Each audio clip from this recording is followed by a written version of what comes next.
ونصلي على رسوله الكريم أما بعد فأعوذ بالله من الشيطان الرجيم بسم اللہ الرحمن الرحیم۔ رمضان المبارک کی عطا بڑی ہے جو اللہ سبحانہ و تعالی اپنے پاک کلام میں ہمیں بتاتا ہے کہ اے ایمان والو، کتب علیکم الصیام کہ تم پر میں نے روزے فرض کیے ہیں۔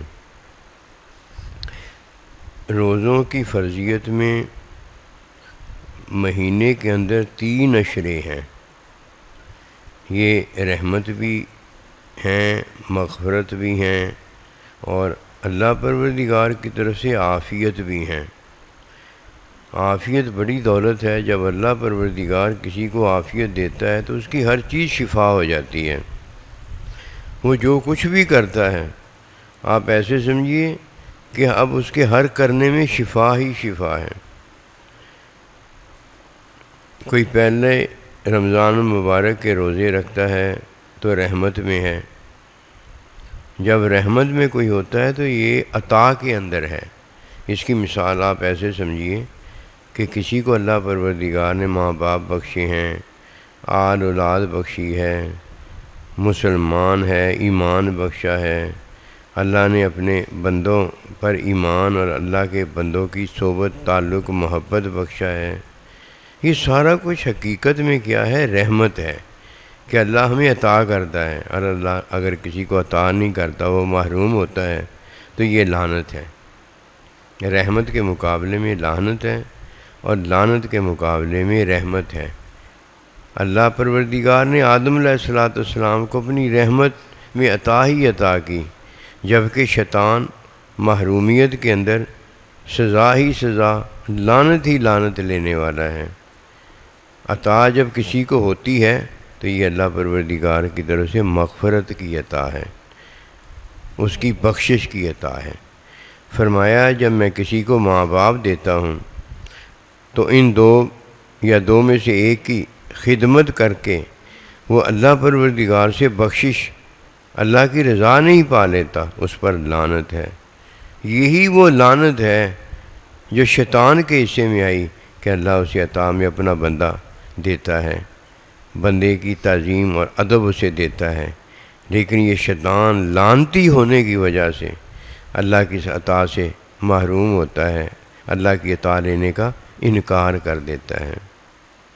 رمضان المبارک میں پہلی عطا ہے۔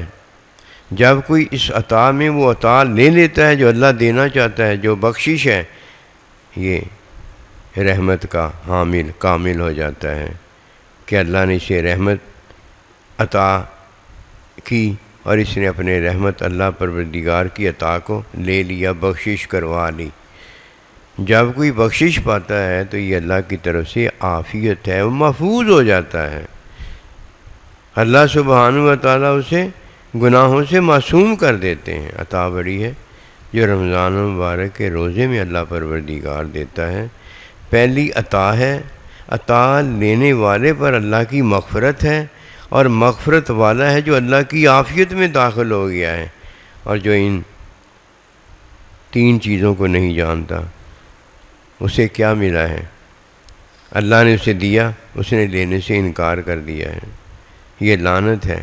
اس لیے اللہ ان 3 چیزوں میں جو چیزیں 3 دیتا ہے کتنی اونچی ہیں، ذرا غور و فکر کیجیے۔ نمبر 1، اللہ ماں باپ سے اس کی بخشش کرتا ہے۔ اللہ اپنے بندے سے اسے سلامتی میں داخل کرتا ہے، اور جب یہ روزہ پھر کھولتا ہے تو اسے جنت عطا کی جاتی ہے، اور عند لقاء ربہ، اور اسے یہ خوشخبری سنائی جاتی ہے کہ جب تو اس دنیا سے میری طرف آئے گا تو اللہ کی ملاقات پر اجر جو پائے گا وہ اللہ کا مشاہدہ، اللہ کی محبت، اللہ کا ساتھ ہوگا۔ یہ 2 چیزیں ہیں۔ جب کوئی ان 2 چیزوں میں داخل ہوتا ہے تو اسے اللہ پاک کی ملاقات نصیب ہوتی ہے، اور روزے پر اللہ اس کی بخشش میں اسے جنت دیتا ہے۔ 2 چیزیں، ایک اللہ کا بندہ ہے اور ایک ماں باپ ہے۔ اس لیے رمضان المبارک کے مہینے میں جسے اللہ نے ماں باپ بخشے ہیں، انہیں راضی کرے، اپنی کمی کوتاہیوں کی بخشش کروائے کہ وہ راضی ہو جائیں، اور اگر وہ دنیا میں موجود نہ ہوں تو ان کے لیے استغفار کرے، ان کے لیے کوشش جستجو یہ کرے کہ اللہ انہیں معاف فرمائے، اور یا اللہ پروردگار ان کے درجات کو اور بلند کرے۔ جب کوئی اولاد ماں باپ کے نہ ہونے پر ان کے لیے استغفار کرتی ہے، ان کے درجات کی بلندی کی دعا کرتی ہے، تو اللہ پاک اسے رمضان مبارک میں جو ماں باپ دیے ہیں، ماں باپ سے جو اللہ نے بخشش کا سامان دیا ہے وہ اسے عطا کرتا ہے۔ اسی طرح رمضان مبارک میں اللہ کے بندے کی صحبت، اللہ کے بندے کی تعلیم، اللہ کے بندے سے بخشش، ان کی خدمت، یہ کرنے سے اللہ پروردگار راضی ہوتا ہے، اللہ پروردگار اسے اپنی رحمت برکت عافیت میں داخل فرماتا ہے۔ یہ دو چیزیں، ایک ماں باپ اور ایک اللہ کا بندہ، ان دو کی عطا میں کیا ہے؟ بخشش ہی بخشش ہے، اور ان دو کی عطا میں کیا ہے؟ اللہ پاک کی رضا ہی رضا ہے۔ اللہ ہمیں عارضی زندگی سے ابدی زندگی کی عطا کرے۔ وما توفیقی الا باللہ۔